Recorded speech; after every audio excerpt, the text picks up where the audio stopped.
everyone, it's Quoia Renae, and today I just wanted to do a video a little bit different from what I usually do. I wanted to provide some insight on my last experience with my last job.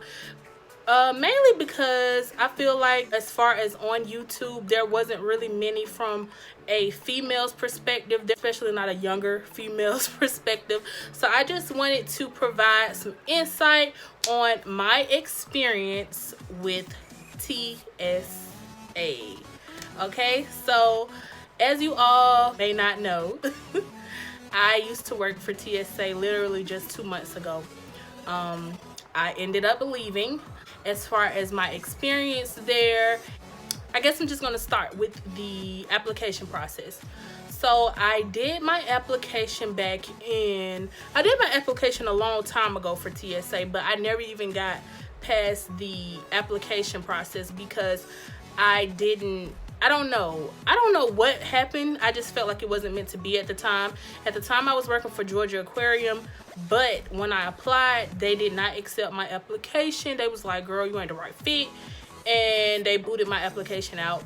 So I was just like, dang, what happened? So I remember speaking with some of my coworkers at another job that I had, and they was just like, when you apply for TSA, make sure that you're filling in all of these spots, even if you have to put not applicable in some of the sections. And I was like, I don't think that would be the reason why I didn't get picked. But I didn't really know why I didn't get picked because I had previous security and customer service experience. I was like, why didn't I get picked?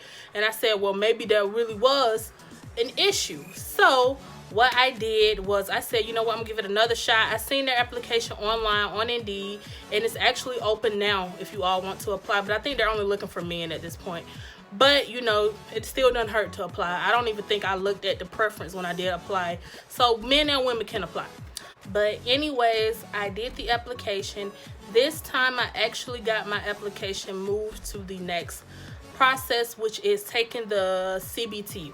I heard people that previously taken the CBT said that they didn't do as well as they would have liked to do, and they didn't even pass it.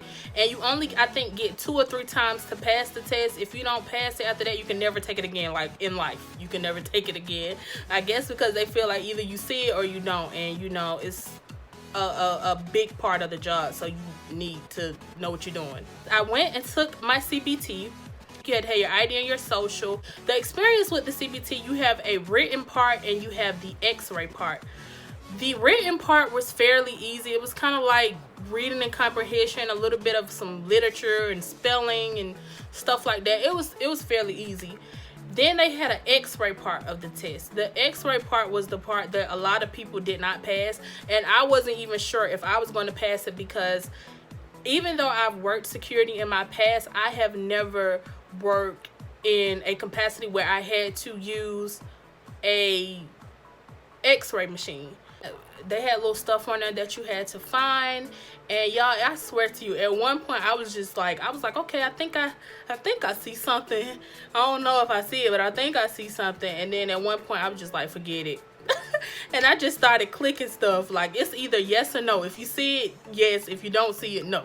Those are the only 2 options. So it was a 50-50 chance of you passing, okay? And I was just like, I guess I see it. I guess I don't. I guess I see it. And then I just found myself clicking anything at one point. And I was just like, okay, I ain't get this job. I know I ain't got it. So literally after you leave, I got in my Uber. It was actually another girl got in the Uber with me, and she had actually taken the CBT as well. And she got in the Uber with me. We talked about it a little bit. And I kid you not, as soon as I got out the Uber, they sent me my results. I was like, oh my God. I was scared to open the email, and it said, congratulations, you have passed. You have got a contingent offer to become a part of the TSA process and to begin the process of becoming a TSA agent. So I was really, really excited. I think this was like in February-ish. Mind you, y'all, the process is extremely long, and it was extremely long for me. Now, some people they get moved through the process, I think, within 6 months, sometimes even less. But they have a thing where you're very well qualified, you're qualified, and I think it's extremely qualified. I think it's something like that. It's like 3 different things. So it's levels to it. After I took the CBT, what was the next thing in the process? I think the next thing in the process was to do a couple forms that you had to take. I think it was some E86 forms, other government type of forms that you had to do. It was so long, it was so strenuous. I think I had to keep calling the help desk for stuff because I had to keep doing it over and over. And then they called me in to finally do my TSA assessment. The TSA assessment is basically like an interview. And I went to my interview. I was really nervous, y'all. I was like, oh my God. It was really tense. It was like me and I think 4 or 5 other people, and we all were just sitting in the office. We went to the TSA office here in Atlanta, and we were just sitting there. Everybody was just kind of like tense and just looking at each other real crazy looking. And they called us in one by one. Not one by one. I think everybody had a different interview person. Luckily, guys, my interview people were 2 girls that liked the girls. And they were super down to earth, super chill. And the other people that had came with me got, I guess, some strict older people. And one of them actually did not get moved forward in the process, but they asked pretty basic questions. You do not have to have security experience in order to work for TSA, so that's not a big of a deal. Long as you can read an x-ray, pay special attention to detail, and you have patience, you can rock it out. Yeah, so in the interview, they was really chill. They told me to step out so they could discuss whether or not I was a right fit for TSA. So I stepped out. Guess I was out for about 5 minutes or whatever. They came back in. They just looked at me. They was like, so how you think you did? I was like, I think I could have did a little bit better. They was like, what you think you could have did better on? So I told them I feel like I could have been more thorough with my answers. And they was like, oh, okay. So then they just looked at each other. Then they looked back at me. And they was like, congratulations, welcome to TSA. And I was like, oh my God, I got the job. No, you really don't got the job, really, because like you still have like 15,000 more steps to go through even after that. So they told me to wait outside. I went and got my fingerprints done. They set us in this room. It was another coordinator, HR coordinator came in. They talked to us. They gave us these drug test bags. They were sealed off. You cannot open it. If you opened it, you were going to be terminated. Or not terminated because you don't even have a job. But you were just going to be disqualified from the process of actually becoming a TSA agent. So I had the thing, the drug test kit. And they told all of us that we could call and schedule our medical exam to get our medical done. And basically what the medical is basically a physical exam of you. They're going to check your blood pressure, your heart rate. They're going to do a color test, a vision test. What else they're going to do? Everything that they do in physicals. And also they're going to do a hearing test. I don't know what I'm doing on the hearing test. I thought I was hearing stuff, but I was like, I don't know. So I left the medical exam and I thought it went pretty well, I guess. So how soon did I get my results back from the medical? They took my results down. They told me they were going to contact TSA and let them know what my results were. So whatever they did, they end up contacting TSA, and I got an email and it said that I did not pass my medical exam. And I was just like, oh my God, like what did I do? That's why I said, even passing the CBT, even passing the TSA interview, even with passing all of that, you still have to go through so many other processes. And at any point of the process where you have any discrepancies or anything, it could just disqualify you from the process, and it'd be like all of that hard work was for nothing. All of that requesting off days or calling out, whatever you had to do. Luckily for me, I was working a part-time job, so it was easy for me to just schedule whatever appointments that I needed in regards to TSA. But at any point you could have just been disqualified. And I was so devastated to find out that I did not pass my medical, and I just didn't know what it was that caused me not to pass. All it said in the email was that you didn't pass and that you could appeal. They said you could appeal it. If you did not pass your medical, you could appeal it, and that's all it said. It didn't tell me what part of the medical that I didn't pass. And I'm like, dang, what could have caused me not to pass? I'm thinking maybe it was my hearing, maybe my blood pressure was a little high, because your girl eat a little chicken and collard greens every now and then. So I'm like, I don't know what it was that could have caused me to not pass. And even appealing it, I don't know how I can make this situation better. So they sent me something in the email, and guess what it was, y'all? It was my daggone vision. Now, I know your girl needs some glasses, but I thought I did pretty good. So when I went, I said, okay, I was just wanting to give up on the process. I was just like, okay, maybe it's just not meant for me. But I prayed. I just kept asking God, if this job is meant for me, then just keep gliding me along in the process. And I went to get some glasses. I went to a vision doctor, and she wrote me up a letter. She did my vision. She seen that in my right eye that my vision was blurred or whatever. She also wrote me up a letter to send off to TSA so that I could appeal it. So after I left there, I went and faxed it over to TSA. I was like, okay, well, maybe let's fingers crossed that I hear some good news back. It took them another 2 or 3 months, y'all, just to reply, only to tell me it wasn't the right thing.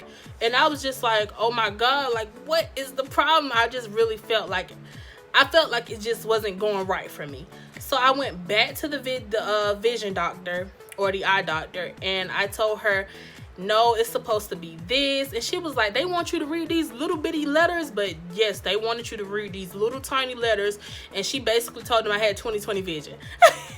And I really didn't. But I guess, you know, with glasses, of course, you know, you can have 20/20 vision. So she wrote it up that I had 20/20 vision, I guess, with the glasses, and that I was medically cleared, or medically for my vision cleared.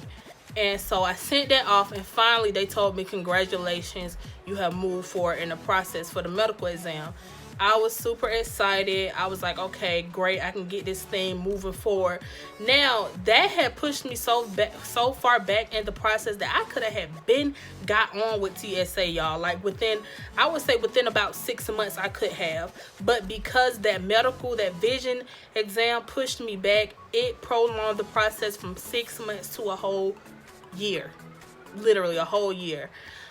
And I would say I had to refill out my E86 forms, my background checks form, because everything had pretty much expired because of my medical exam pushed me back from doing everything. And the background check takes a long time too, because they have to make sure that you're in good standing. I also did not mention that they do credit checks also. That's a part of the process as well. I think they do the credit check before the TSA assessment. And basically what that credit check requires is for you to not be over $7,500 have over $7,500 in delinquent debt.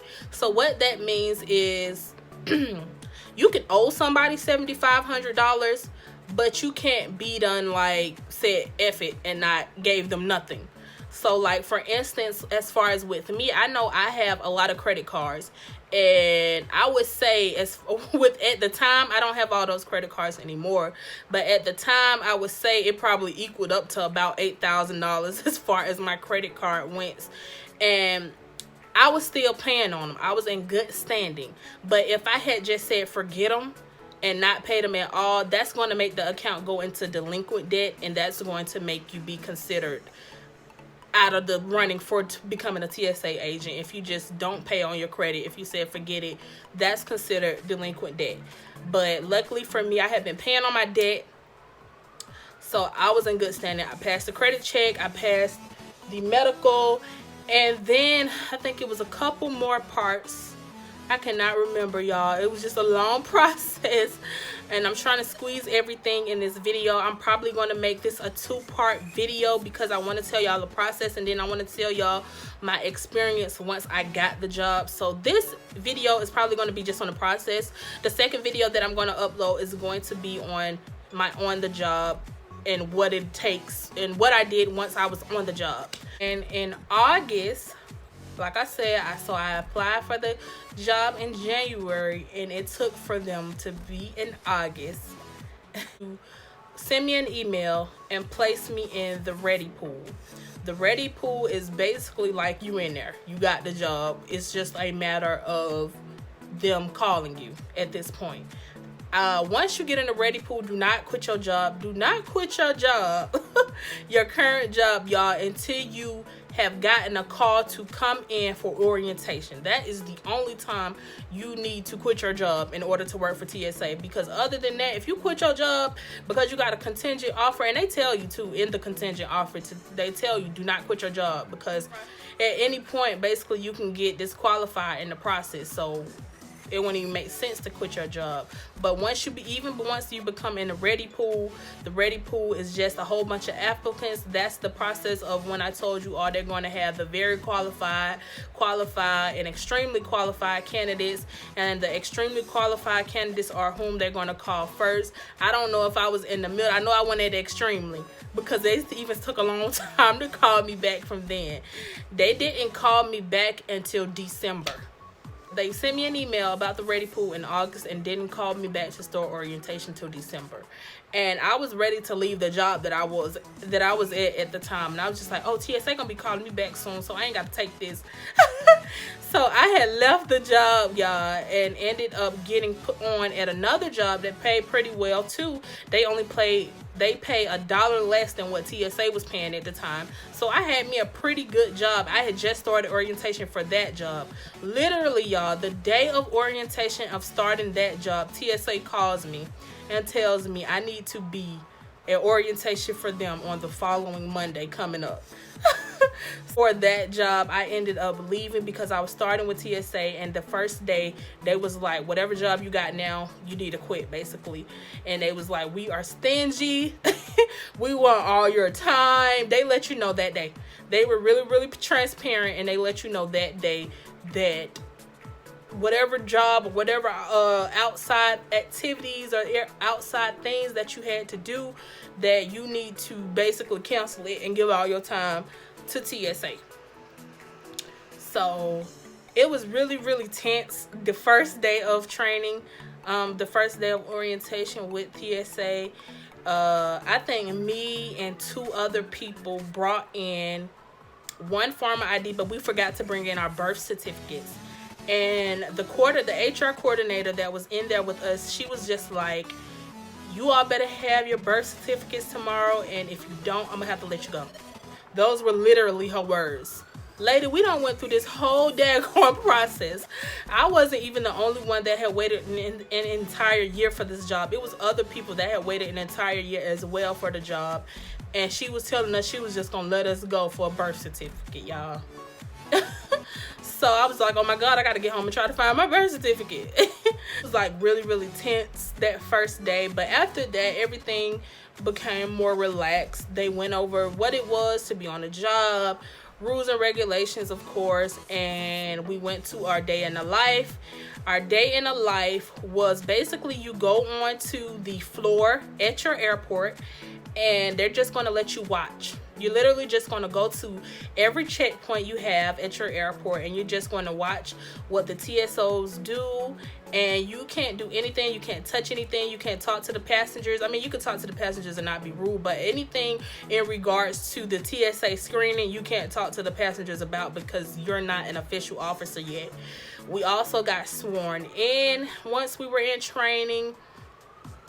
And they told us that we were going to be doing a phase 1 type of training. What the phase 1 training includes is the DO position, the TDC position, and the walk-through metal detector. The other positions you were not going to be able to do until you began your phase 2 of training.